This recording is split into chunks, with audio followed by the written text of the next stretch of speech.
Welcome to B2B IMPACT by BDB. Join me, Matt Smith, CEO of BDB, and Oliver Brewood, BDB's Head of Digital and Technology, as we get together to discuss the myriad of trends, topics, opportunities, and developments in the world of B2B marketing and communications. Our aim is to arm you with content, opinions, and insights that deliver lasting and meaningful impact across the B2B community, helping the global businesses and brands we partner with navigate their way through the information and communication revolution. Are you ready to make an impact?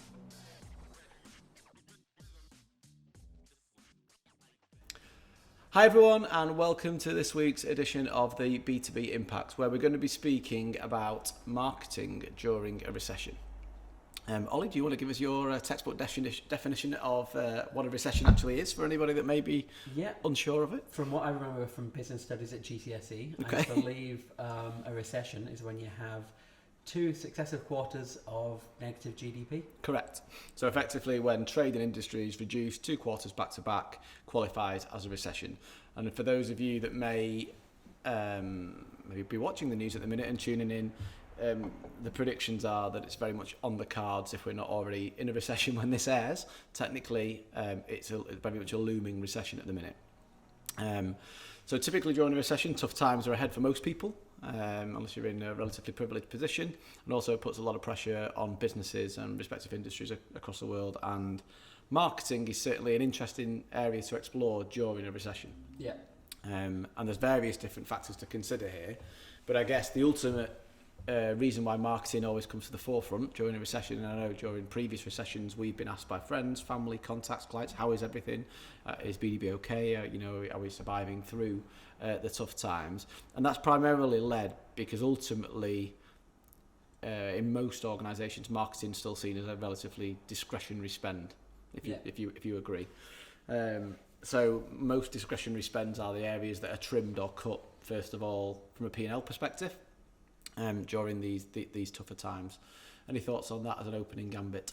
Yeah, I suppose I was trying to think about this before recording, and I think there's that aspect to it. And the other one that I was thinking about is what costs can you actually cut without like losing headcount or having something you're already committed to. Mm-hmm. And I think a lot of the times, from at least the way we work with clients, a lot of marketing spend can be paused. Mm-hmm. It actually can be. Yep.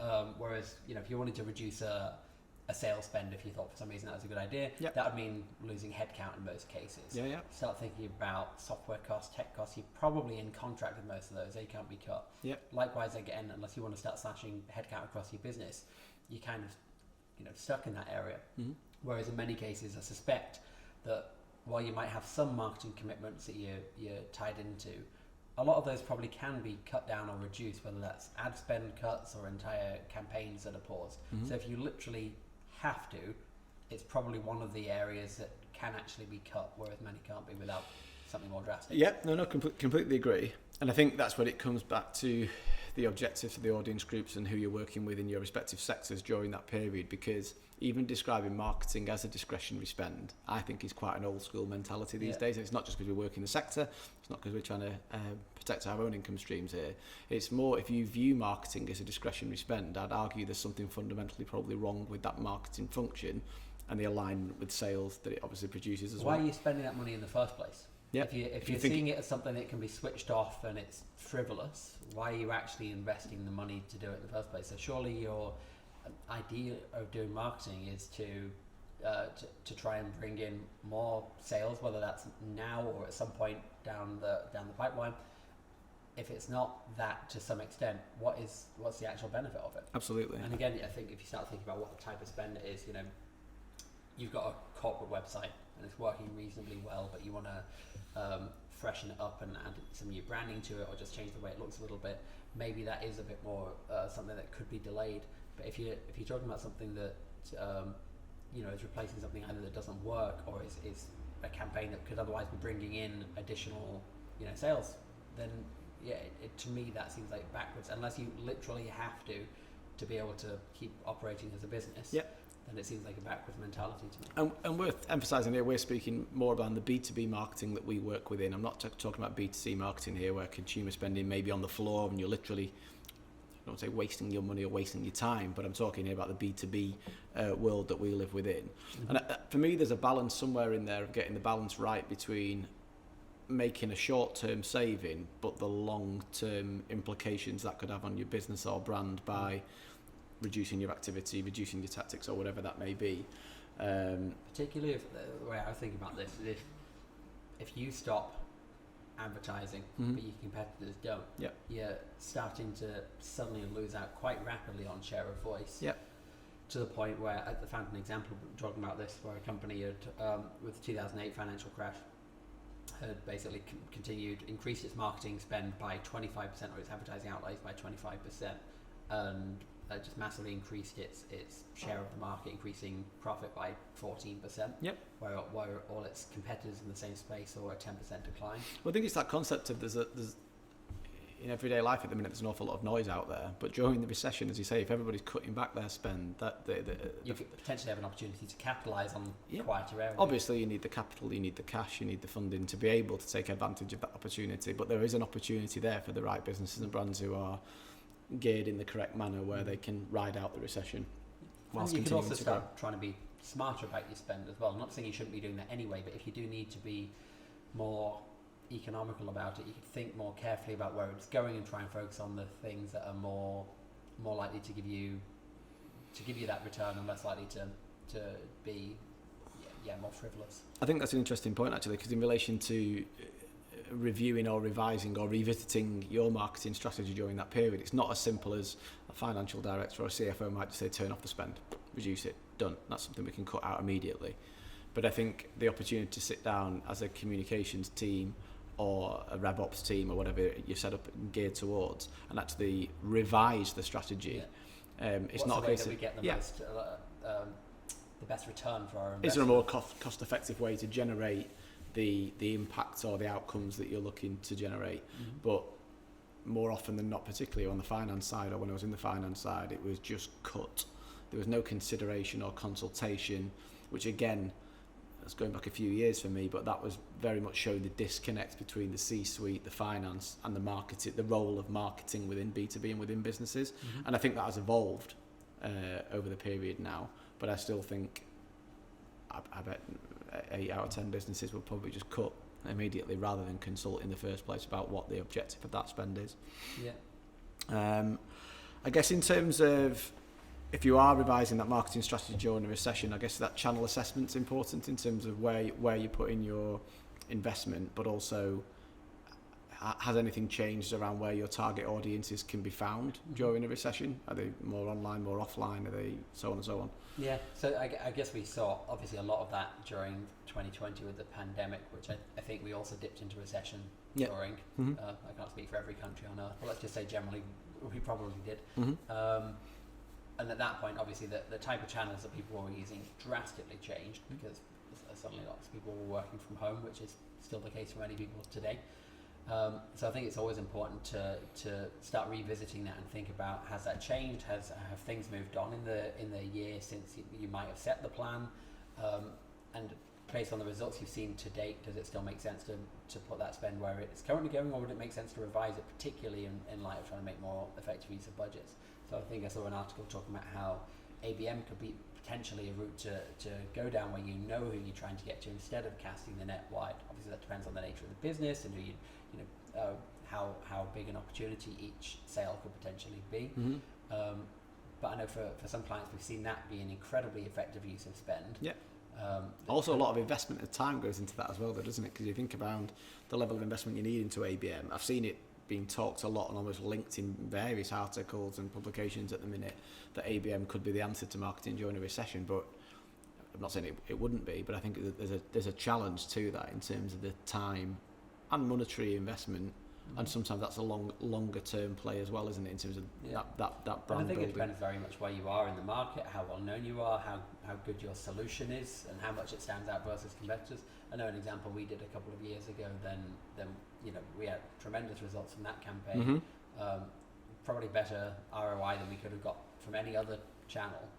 But you just have to, as with anything, you have to weigh everything up with your audience, your objectives, your market, and so on. And if your target audience groups and your prospective buyers aren't in market to make a purchase during a recession because either they're not going to jump ships to change to a new supplier, or maybe they're not looking to increase spend or renew contracts or understand new products and services. We talked previously about how what the stat is, something like 95% of people aren't currently in market when you're talking about B2B. Which is where I was heading, in the sense of trying to align it and think around where your buyers are in that buyer's journey at that point in time, and then adapting your channels or tactics accordingly to cater to their needs, because there's an argument that during difficult times and challenging times like during a recession and the times we've no doubt got ahead of us, there's a real opportunity to spend time educating your customers, helping your customers through that tough period. So on the other side of it, you are front of mind and perfectly positioned to kind of capitalise on people when they are ready to get back into market. Yeah, and I suppose that comes down to as well, like, kind of what we were talking about before with regards to making the correct use of your budget. So it doesn't necessarily mean you need to plough lots of money into advertising spend to get in front of them. That could be putting the right type of content for them at a time, so that when they search, they discover it. So that could be content, that could be SEO as an investment, which some companies will be able to carry out in-house. Therefore, it's cost saving versus expensive ad spend. Think about email marketing. You've probably got the platform. You're probably tied into costs for email marketing anyway. And if you've got that database, and again, that could be a very effective way to continue marketing without needing to incur lots of ad spend costs, whether that's a prospect database, whether that's cross-sell, upsell to customers. Those are the type of things that you can do that can be a more effective use of budgets. And do you think there's an argument that during a recession, because obviously we're speaking here a lot about new business, increasing sales, that kind of thing, but nurturing your existing clients during that period as well? Because if you're turning off the marketing spend altogether, other than being reliant on that sales relationship. Yeah. And that's something that, like I say, you can do very cost effectively. I mean, both through marketing in terms of things like email marketing, potentially things like SMS marketing, but I don't think that's as common in B2B, at least not from what I've seen. Posting content out organically, both from social profiles for the company social profiles, but also from sales reps, CEOs, etc., that people are likely to be connected with. All of that's getting seen by your audience. And then I suppose dovetailing that with your actual teams, your account managers, your sales team members that will have some relationships with customers that you should ideally be nurturing all the time, but as an extra focus when there is a recession, and you want to make sure that those customers are coming out the other side to still want to retain working with you. I think that's an excellent use of focus. I also think, when I was planning for the podcast, in terms of thinking around the points for the recession, I ended up moving towards also the attract and retain initiatives, because speaking about team members like you just have then, it's a highly competitive job market at the minute. There's skills shortages, it's a candidate driven market, so the ability to attract people to your business, but most importantly probably retain them, unless you're laying people off, which many businesses may have to do in the coming months. But turning the focus, maybe if you are toning down your marketing, but looking at the team, if you want to retain your stars and those team members, investing more in the internal comms, in your employer brand, so you're teed up again to be perfectly poised to attract and retain the right talent that you need to during and post recession. Because if you've turned everything off and your brand's disappeared and slid back into the shadows, and you've got other people that have continued to invest in that brand to show how they've supported their team members, to show how they're a great place to work, you're going to be at compound issues then when you've lost the clients, you've lost the team members, you've lost the talent.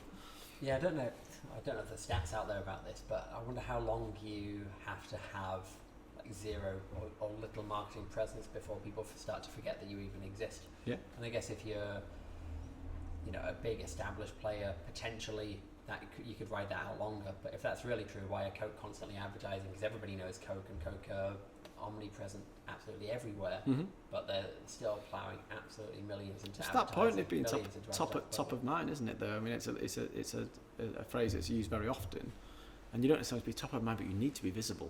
Yeah. There's got to be that element of awareness and brand awareness that you continue to generate during any time. Because with the number of interruptions people have got, the number of advertisements people are seeing, the number of distractions people have got these days, I don't know the stat either without looking it up, but I imagine it's quite quickly. Particularly if the competition and the competitive landscape has shown that they are continuing to push messaging out and to push placements out in front of those target audiences. It won't take long. And again, if you're not seen to nurture, I think there's a big thing in nurturing during a recession. If you're not seen to nurture the clients and nurture your team members, and other businesses are, you're going to come a cropper relatively quickly, I would think. Yeah. How much of the thought process goes around failure to evidence return on investment, leading to this kind of viewpoint that marketing can just be cut? Because it's something we talk about a lot of agencies talk about return on investment of marketing. I still think it's an evolving world showing the proof of that. I agree, and I would suspect, I'm obviously not an FD, but I would suspect that's a big part of the decision-making process. And I guess part of the challenge there is, having worked with lots of clients on this type of problem, it's not easy to evidence a return. That's not to say there isn't a return. I mean, the actual process of trying to tie everything together is difficult. The tangible pound note impact of something you've done further up the chain. Particularly when you start thinking about global companies, regional teams, different business groups and units and so on and so forth. Marketing and sales misalignment, as we've talked about, I'm sure in the past, multiple times on the podcast. Yeah. But it can become difficult to even know something as simple as that lead that filled in a form on the website. If they become a customer, just finding out that information can be a challenge, particularly when you start thinking about a B2B sales cycle. You need to follow up on something 6-12 months afterwards. Mm-hmm. And I think you probably not have too hard a time if somebody bought within the first month, and because you, as part of the campaign reporting, the marketing team check in and go, hey, that lead that we sent over, did it convert? And you'd get quick feedback while it's still present in marketing's mind. Yeah, that lead converted. But when you've got a 6 to 12 months, 18 month B2B sales cycle, a marketing checking up on that campaign that happened last year and see if any of that came through or not. Or they moved on to the next thing, next exactly. Campaign. And I guess if you have the right tech stack in place and the right kind of visualization of that can start to become automated. So if you have your Salesforce data being pulled together with your Marketo data, and that's in a dashboard. But that's another thing that during a recession, though, isn't it? Like that tech stack, the cumbersome tech stack that's developing now in B2B, and the cost of that. How many people are going to go pause? I mean, I know you might be tied into contracts, but pause that subscription, pull that out, which is actually only going to exacerbate the problem more, because the level of data analytics and insights you're gaining will be reduced even further, which only fuels the argument that you can't prove the ROI. Yeah. I think that they'd certainly be part of that kind of cull if that was the way we were looking at it. I know some companies have been successful doing it, but it's just a case of needing to have that buy-in, that investment, to set that up, to be able to prove the ROI, so that before you get to a recession, you already know, look, we know from our marketing campaigns, you can never guarantee that that's the reason a customer became a customer, because they might have been planning to get in contact with you before they downloaded your white paper or attended your webinar or whatever it might be. Yeah. But I think you just have to take that as it must have been a valuable touch point in their purchase process, and take that on a bit of faith if you can see that's where they entered your system. But I think you need to have that kind of thing set up so that you're going into something like a recession, you already know we see success from our marketing, or you just have to act on faith, which I realise when you're looking at numbers and thinking about taking a business through something that could be potentially tumultuous, then you probably don't want to just assume things work. And as well as revisiting the marketing strategy, the communications plan side of things in terms of the activities that you're doing, another thing that came to light for me when I was thinking about it was kind of the tone of voice and wider brand architecture is certainly worth a look to as well during challenging periods, should we say. And I'm not saying you need to change it overnight as a result of hitting a recession, but you do need to think about the tone of that messaging, how you communicate with those audience groups, and I guess being conscious to the fact that it is a challenging and difficult period for a lot of people. Which I started with a tone of voice, and then actually you weave it back up. Is your mission and your vision actually fit for purpose during these darker hours, I guess. So yeah, that was another point, I guess, on the strategic considerations, that as well as looking at the comms plan, actually how it all fits together is important as well. Yeah, no, absolutely. There's probably no point having a Kardashian kind of going out there advertising your products when you know they're not doing. If you get it too long, you end up getting you end up getting a bit of a backlash, don't you? Well, you see it quite a lot, and I think particularly in today's kind of woke generations and so on, people can jump on brands quite quickly for, sometimes getting some decisions wrong and so on. I think that tonally, we've seen it even this week with the passing of the Queen, in terms of how brands have adapted to that, how people have either culled all communications for a week out of fear of anything going out, and some brands have continued to push out even during that period in the UK particularly, and internationally. Yeah, that's our Centre Parks. For anybody not familiar with that, that's a holiday park company in the UK. They've angered customers. Yeah. What was their argument? They've kicked everybody out on the Monday or something? They've shut the entire park, so people have had like stays booked. Then it's not even cancelled. They're just kicked out on that day. That's a key changeover day for them. But I think even that, taking that into an account, because it's similarly linked, was more around the way it was communicated as opposed to the fact they've done it. I mean, right or wrong or indifferent, the way they've done it, people have different opinions on it. But the way it was communicated, I believe, to customers in terms of through social media, and I think a quick ping on an email, when it's obviously impacting a lot of people who would have been away, maybe would have enjoyed being away to kind of watch the event as they unravel on the Monday for the funeral. One thing I was curious about, on a slightly different note, was with regards to the type of industries that we typically work in within B2B. Yep. And do you think we see recessions affecting them differently? Are any of them more impervious to it, or is it kind of affecting everybody the same? It's a good point. I think some sectors are more resilient to recessionary times, but it also depends on what's driving or causing the suppression in spend and that negative outlook. So take the pandemic as an example. Whilst that wasn't a recession, it was certainly a difficult and challenging time for people. But you saw a lot of the health and the nutrition sectors kind of thrive during that period, because people became suddenly focused about living longer, being healthier, stronger, more resilient, so on and so on. However, during a pure recession, where ultimate consumer spend is suppressed across the board, let's just say, are people going to buy their £40 whey proteins? Are people going to buy are they going to sacrifice that multivitamin stack maybe that costs them a lot of money every month to I'd rather have my energy bills paid than take the vitamins. But quite seriously, I think some people will have to make a lot of those decisions at the minute, and a lot of that, what is discretionary spend for people, and some people might not view their health as discretionary, but I think a lot of people do, unfortunately, these days, that keeping warm is probably more important than being bulky. I don't know if this is a controversial comparison to make, but if you think about a vitamin, I think very often you're taking a pill because you know it's good for you, because you know it's preventative, because you know there's research out there that says it's very healthy.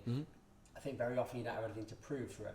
So in that regard, it's a little bit like marketing spend when you're not really measuring against the actual outcome. Yeah, but I'd argue there that's where marketing's got a job to step up then, and become more scientific and analytical in the approach that they've got with it. Because when you with the I don't know, even a simple multivitamin or something like that, there are stats, there is science behind it. People have different opinions on how much is retained in the body and so on.